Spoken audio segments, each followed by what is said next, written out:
দেখো এখানে কি বলছে, বলেছে in a election contest between two candidates 15% of the total voter did not cast their vote and 100 voter got disqualified. তাহলে আমি ধরে নিলাম যে 100x ছিল টোটাল ভোট।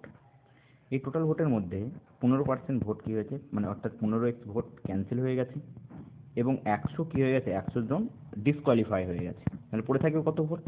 পড়ে থাকবে 85x। 85x মাইনাস 100, এতগুলো ভোট পড়ে রয়েছে।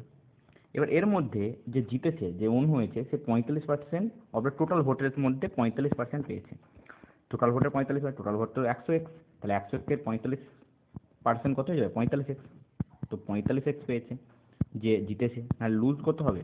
85x মাইনাস 100 থেকে যদি 45x বাদ দিই, নাহলে আমাদের অ্যান্সার হবে 40x মাইনাস 100।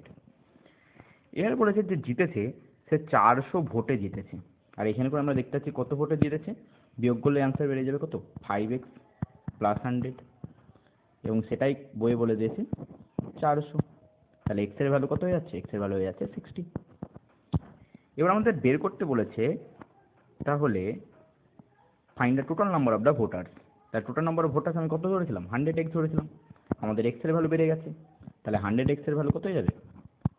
60 সঙ্গে 100 গুণ, অর্থাৎ 6000। অর্থাৎ 6000 হবে রাইট অ্যান্সার। টোটাল ভোট হচ্ছে 6000। অপশন নাম্বার এ হবে একেবারে সঠিক অ্যান্সার।